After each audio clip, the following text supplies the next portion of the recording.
बंधु माने दीप जलाइबा समय दीप तले रखी दिंतु एही गोटे जिनिस जदि आपणकर शत्रु संख्या बढ़ी जाइछंती शत्रु प्रत्येक क्षेत्र आपणको हैरान करूछंती आपणकर जीवन दुर्विसह होई पड़िछि तो निश्चित भाव में आपणकर शत्रु आपणक विरुद्ध रे जहा भी करूछि ताहा ता सहित हेबाको लागिबो। शत्रु आपणकर कोनोसी भी क्षति करि परिबो नाही। तेबे आपणको आपणको घरे सेथिपाई गोटे छोटिया उपाय पालन करिबाको पड़िबो।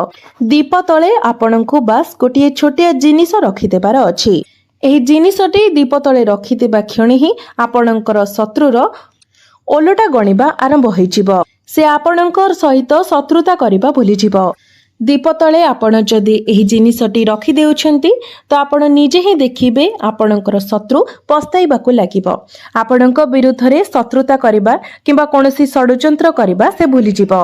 आपण जेमिति ही एही उपायटी को करिनेबे तो आपणकर जे माने गुप्त शत्रु रहिछंती अर्थात से माने आपणकर शत्रु बोली आपण जानंती भी नाही सेमानकर शक्ति मध्य धीरे धीरे नष्ट होइजिबो। से माने आपणक विरुद्ध रे कोनोसी षडयंत्र करि परिबे नाही। कारण आजिर एही भिडियो रे मो आपणको जे उपाय विषय कहिबाको जाउची ताहा शत्रु मुक्तिर सबुठारु बड़ उपाय अटे। एही उपायटी केबे भी असफल हेबो नाही। जदि आपण एही उपायटी को सठिक भाबरे सठिक विधि विधान पूर्वक करि नेउछंती तो निश्चित भाबरे आपणकर जेते सबु शत्रु रहिछंती से माने धीरे धीरे आपणकर मित्र रे परिणत होइजिबे। आपणक विरुद्ध रे कोनोसी भी षडयंत्र करिबा से माने छाडी देबे। बंधु माने बेले बेले आमर शत्रु बहुत शक्तिशाली होइथाय। सेमानक विरुद्ध रे लढिबार शक्ति आम पाखरे नथाय। तेणु आमे किछि भी करि पारि नथाउ। किंतु आजिर जे उपायटी मु आपनकु कहूची सेही उपायटी आपण निज घरे ही करिवे एवं शत्रु सहित आपनकु किछि करिबार आवश्यकता नाही। एवं एही उपायटी करिबा परे आपण देखिबाकू पाई परिबे आपणकर शत्रु सेमितिरे ही परास्त होइजिबो। सेथिपाई आपणकु किछि भी करिबाकू पड़िबो नाही। निजर घरे बसी ही आपण निजर शत्रु को हराई पारिबे। तेबे बंधु माने एबे आसंतु जानि नेबा केउ भली भाबरे आपणकु एही उपायटी करिबार अछि। दीप तले आपणकु केउ जिनिस रखिबार अछि। तेबे ता पूर्वरु आपण माने भिडियोटी को लाइक करी चैनलटी को सब्सक्राइब करि दियंतु एवं कमेंट बॉक्स रे भक्ति एवं श्रद्धार सहित जय बजरंगबली निश्चय लिखंतु। तेबे बंधु माने एही उपायटी पाई आपणकु गोटे दीप नेबार अछि। सोरिष तेलर दीप नेबार अछि। एहा सहित गोटे धला रंगर सादा कागज मध्य आपणकु नेबार अछि। तेबे बंधु माने सेही जो कागजटी आपण नेबे जदि आपणकु निज शत्रुर नाम जणा अछि तो सेही कागज रे आपण निज शत्रुर नाम को लिखिबे। जदि शत्रुर नाम जणा नाही तो आपण सेही कागज उपरे केवल शत्रु किंबा गुप्त शत्रु लिखिबे। तेबे बंधु माने आम जीवन रे केते शत्रु अछंती से विषय तो आमको ज्ञान न थाए। एमिति व्यक्ति थांती जे माने हमर मित्र भली आचरण करिथांती किंतु वास्तव रे हमर पछरे से माने हमर शत्रु ही होई थांती। हमर सफलता को देखि हमर उन्नति को देखि से माने आम पछरे आम विरुद्ध रे षडयंत्र करिथांती हमको असफल बनाइबा पई हमको तळको टाणिबा पई। तेणु आमे निजे भी जानि नाही जे आम जीवन रे हमर केते शत्रु अछंती। तेणु शत्रुर नाम लिखिबा बदल रे आपण जदि खाली शत्रु किंबा गुप्त शत्रु लिखंती ताहा अधिक भल रहिबो। तेबे मने रखंतु कला रंगर कलम रे आपण एहाकु लिखिबे।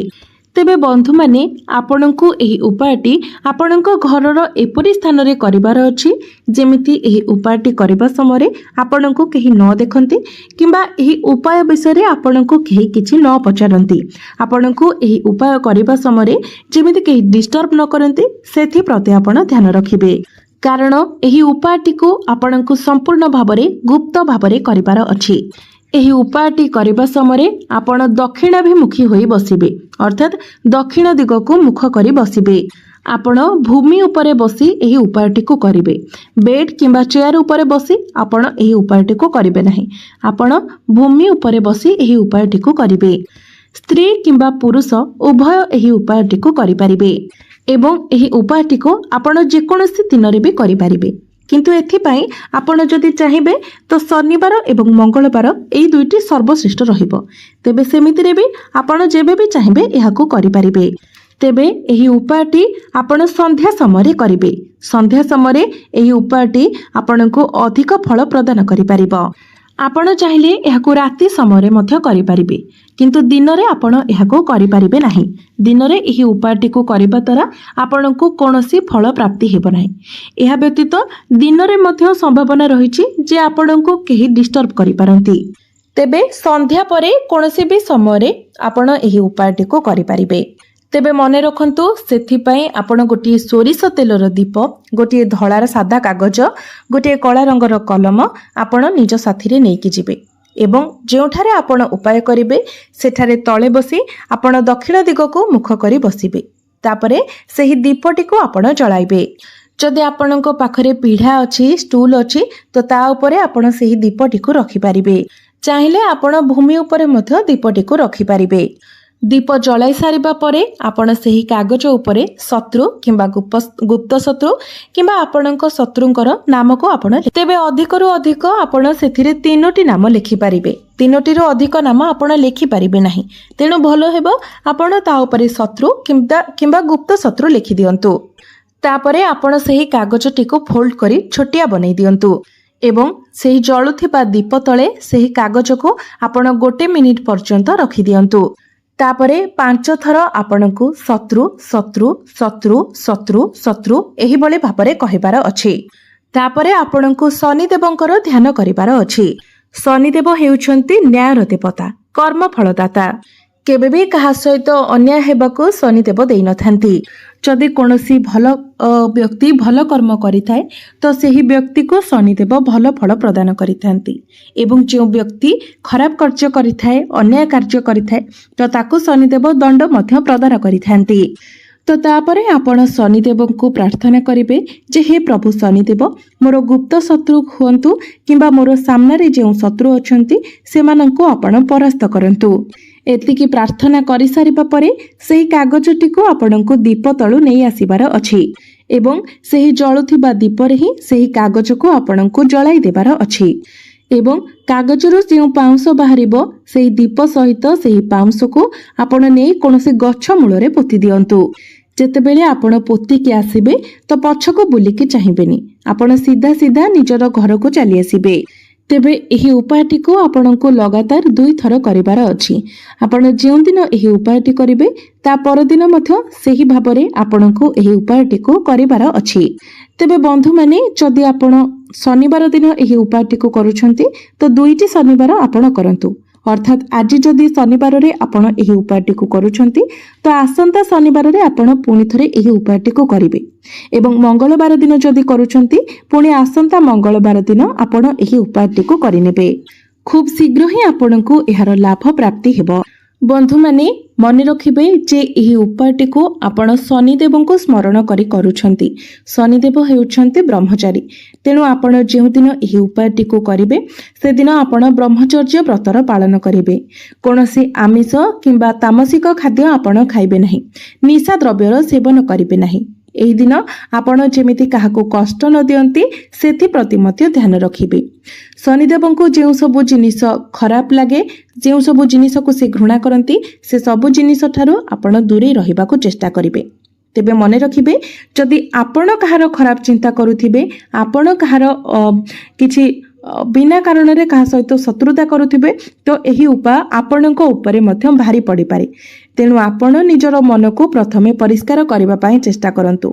आपण प्रथमे निजको सफा रखिबा पई चेष्टा करंतु। समस्तंकर मंगल चिंता करंतु, अन्य कहार अहित चिंता करंतु नाही। आपण निजे भल रास्ता रे चलिबा परे मध्य जदि आपणकर शत्रु सृष्टि हेउचंती तेबे आपण एही उपायटी को पालन करि परिबे। किंतु आपण जदि अन्यर शत्रु होइथिबे, आपण जदि बिना कारण रे अन्य सहित शत्रुता करूथिबे, अन्यर किछि क्षति करूथिबे तो एही उपायटी करिबा द्वारा आपणको उपरे मध्य इहा भारी पड़िबो। तेणु आपण निजको प्रथमे सजाडी नियंतु। तापरे जदि केही आपणको सहित शत्रुता करूची तेबे जाई आपण एही उपायटी पालन करंतु। बंधु माने आमे जदि ठीक बाटरे चलिबा, ठीक रास्ता रे चलिबा तो निश्चित भाबरे प्रत्येक क्षेत्र रे ईश्वर आमको सहाय्य करिवे। आपण माने समस्ते जानती जो व्यक्ति माने ठीक रास्ता रे चली थांती, सत्पथ रे चली थांती सेमाननको जीवन रे अधिक संघर्ष करबा को पड़ी थाए, किंतु प्रत्येक संघर्ष रे भगवान आम साथी रे थांती। आपण ନିଜେ ହିଁ ଜାଣିଛନ୍ତି ଯେ ମହାଭାରତରେ ପାଣ୍ଡବ ଏବଂ କୌରବମାନଙ୍କ ମଧ୍ୟରେ ପାଣ୍ଡବମାନେ ସତ୍ପଥରେ ଚାଲୁଥିଲେ। ସେଥିପାଇଁ ପ୍ରତ୍ୟେକ କ୍ଷେତ୍ରରେ ପ୍ରଭୁ ଶ୍ରୀକୃଷ୍ଣ ସେମାନଙ୍କ ସାଥିରେ ଥିଲେ। କିନ୍ତୁ ଜୀବନରେ ଅନେକ ସମୟରେ ସେମାନଙ୍କୁ ସଂଘର୍ଷ କରିବାକୁ ପଡ଼ିଥିଲା। କିନ୍ତୁ ପ୍ରତ୍ୟେକ ସଂଘର୍ଷରେ ପ୍ରଭୁ ଶ୍ରୀକୃଷ୍ଣ ସେମାନଙ୍କ ପାଖରେ ଥିଲେ ଏବଂ ପରିଶେଷରେ ବିଜୟ ସେମାନଙ୍କର ହିଁ ହୋଇଥିଲା। ତେଣୁ ଆମେ ଯଦି ଭଲ ବାଟରେ ଚାଲୁଛେ, ସତ୍ପଥରେ ଚାଲୁଛେ, ତ ନିଶ୍ଚିତ ଭାବରେ ଆମକୁ ଆମ ଜୀବନରେ ଅଧିକ ସଂଘର୍ଷ କରିବାକୁ ପଡ଼ିବ। କିନ୍ତୁ ସେସବୁକୁ ବି ଆମକୁ ପଜିଟିଭ ଭାବରେ ନେବାକୁ ପଡ଼ିବ, କାରଣ ସେସବୁରେ ମଧ୍ୟ ଈଶ୍ୱର ଆମର ସାଥିରେ ଥାନ୍ତି ଏବଂ କୌଣସି ବି କ୍ଷେତ୍ରରେ ସେମାନେ ଆମର କ୍ଷତି ହେବାକୁ ଦେଇନଥାନ୍ତି। ତେବ ବନ୍ଧୁମାନେ, ଯଦି ମୋର ଏହି ଭିଡ଼ିଓଟି ଆପଣମାନଙ୍କୁ ଭଲ ଲାଗିଥାଏ ତ ଭିଡ଼ିଓଟିକୁ ଲାଇକ୍ କରି ଚ୍ୟାନେଲଟିକୁ ସବସ୍କ୍ରାଇବ୍ କରିଦେବେ ଏବଂ କମେଣ୍ଟ ବକ୍ସରେ ଭକ୍ତି ଏବଂ ଶ୍ରଦ୍ଧାର ସହିତ ଜୟ ଶ୍ରୀ ହନୁମାନ, ଜୟ ଶନିଦେବ ନିଶ୍ଚୟ ଲେଖିବେ।